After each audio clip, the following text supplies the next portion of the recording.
وعلیکم السلام ورحمۃ اللہ وبرکاتہ۔ آپ نے پوچھا کہ جب کوئی بدعت کرتا ہے تو وہ یہ کہتا ہے کہ کسی کام کے کرنے یا نہ کرنے کا مدار یہ نہیں ہوتا کہ صحابہ اکرام نے یہ کیا ہے یا نہیں کیا، بلکہ اس کے معیار یہ ہوتا ہے کہ اگر آپ صلی اللہ علیہ وسلم نے منع کیا ہے تو پھر اس سے رک جانا چاہیے، اگر منع نہیں کیا تو پھر خیر ہے کرنے دیں۔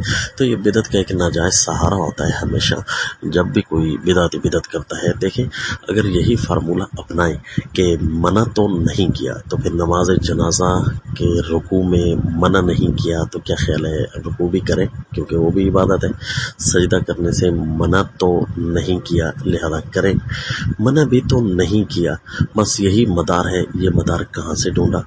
حالانکہ مدار جو ہے وہ قرآن کی آیت میں موجود ہے، اس مدار کی طرف نگاہ کریں کہ کسی کام کے کرنے یا نہ کرنے میں مدار کیا ہونا چاہیے۔ وہ یہ ہے، آیت قرآن پاک کی ہے کہ ما آتاکم الرسول فخذوہ وما نہاکم عنہ فانتہوا، کہ جو کچھ تمہیں رسول دے لو اسے، یعنی جو کرنا ہے صرف وہی کرنا ہے جو تمہیں نبی دے، اور جو جس سے منع کر دیا ہے اس سے روک جائیں۔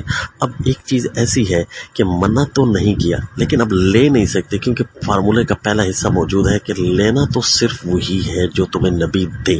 اب ایک چیز ہمیں دی نہیں ہے تو ہم لیں کیسے؟ منع بے شک نہیں کیا لیکن فارمولے کا پورا حصہ پڑھیے قرآن پاک میں، ما آتاکم الرسول فخذوہ، لینا وہی ہے جو تمہیں نبی دیں، اور جس سے روک دیں اس سے روک جاؤ۔ اچھا، جس سے روکیں گے اس سے ہم روک جائیں گے، لیکن لیں گے وہی جو ہمیں نبی دیں گے۔ لہذا بدعات جتنی بھی ہیں، نماز جنازہ کے بعد دعا ہے، ربیع الاول کی بدعات ہے، یا جمعرات یا تیجا 40واں ساتہ، یہ برسی، یہ چیزیں، ان سے اگر منع نہیں کیا تو پھر دیا بھی تو نہیں ہے، کیونکہ قرآن کے ہم پابند ہیں اس فارمولے کے کہ جو کچھ نبی دے لینا وہی ہے۔ اب ہم ان چیزوں کو اپنی طرف سے لے نہیں سکتے، لہٰذا آپ نے یہ جو مدار اپنی طرف سے بنایا اس مدار کو چھوڑیے، اصل اس مدار کی طرف آئیے کہ رسول اللہ صلی اللہ علیہ وسلم کو اللہ تعالیٰ نے جو چیزیں حکم دے دی ہے قرآن پاک میں، ہم نے اسی کو ہی لینا ہے۔ ما آتاکم الرسول فخذوہ وما نہاکم عنہ فانتہوا۔ اور چلیں آپ کے اسی فارمولے کو ہی اگر لے لیں 2 منٹ کے لیے کہ جس چیز سے منع کیا ہو تو اس سے روکنا چاہیے، اور جس چیز سے منع نہ کیا ہو بس اس سے کر گزرنا چاہیے۔ اگر یہی بات ہے تو آپ صلی اللہ علیہ وسلم نے اپنی شریعت کے خلاف یا شریعت سے زائد ہر کام سے منع آلریڈی کر رکھا ہے۔